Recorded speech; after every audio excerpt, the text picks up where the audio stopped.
កីឡាករ Alejandro Garnacho ត្រូវបានផ្សារភ្ជាប់ជាមួយនឹងការចាក់ចេញពី Manchester United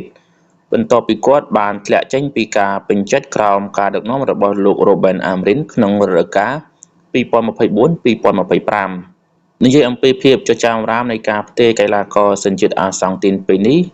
បានទម្លាយភាពចេញភាពស្ងៀមស្ងាត់របស់គាត់ដោយគាត់បាននិយាយថាជាក់ស្ដែងក្នុងនាមជាកីឡាករបាល់ទាត់អ្នកបានអាននិងស្ដាប់ពាក្យចចាមរាមមួយចំនួនអំពីអនាគត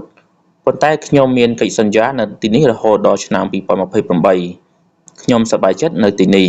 បើយោងទៅតាមការចេញផ្សាយរបស់សារព័ត៌មាន Daily Mail បានដឹងថាមានការយល់ច្រឡំទាក់ទងនឹងតម្លៃបេក្ខកុងត្រា60លានផោនដែលមាននៅក្នុងកុងត្រា Fernandes ហើយត្រូវបានក្លឹបបញ្ជាក់ថាវាមិនមែនជារឿងផ្លូវការនោះទេ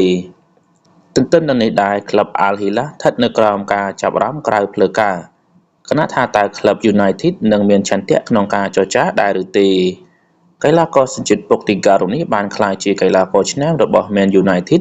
ជាច្រើនរដូវកាលមកហើយបានបង្ហាញទម្រង់លេងយ៉ាងល្អដូច្នេះវាមិនមែនជារឿងដែលគួរឲ្យភ្ញាក់ផ្អើលនោះទេដែល Al Hilal មានឆន្ទៈក្នុងការផ្ដល់ប្រាក់ឈ្នួល65លានផោនក្នុងមួយឆ្នាំសម្រាប់គាត់យ៉ាងណាមិញរបាយការណ៍បានបង្ហាញថាប្រធានក្រុមបេសាច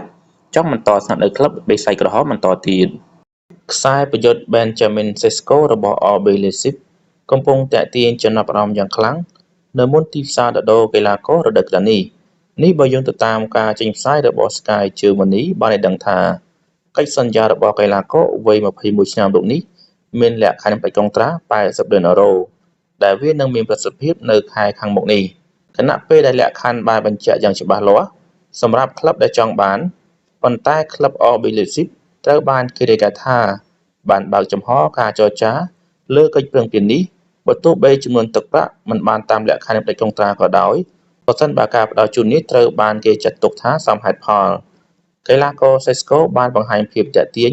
នៅក្នុងលីកអាល្លឺម៉ង់ដោយរកគ្រាប់បាល់បាន13គ្រាប់ក្នុងការបង្ហាញខ្លួន31លើកនៅក្នុងរដូវកាលនេះអតីតអ្នកតាមដានកីឡារបស់ក្លឹប Aston Villa លោក Ryan King បានអះអាងថាក្លឹបមានឆន្ទៈក្នុងការចែកផ្លូវគ្នាជាមួយនឹងអ្នកចាំទី Emiliano Martinez ប្រសិនបើពួកគេទទួលបានតម្លៃសមរម្យណាមួយថ្លែងទៅកាន់ Aston Villa News លោក Ryan King បាននិយាយថា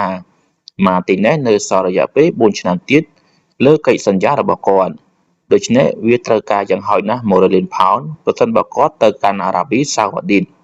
គាត់នៅសល់រយៈពេល4ឆ្នាំទៀតលើកិច្ចសន្យារបស់គាត់ហើយវាមិនយូរប៉ុន្មានទេដែលគាត់នឹងចុះហត្ថលេខាលើកិច្ចសន្យាថ្មី Martinez ទើបតែមានអាយុ32ឆ្នាំដែលមិនមែនជាអាយុសម្រាប់អ្នកចាំទីជននិវត្តន៍នោះទេ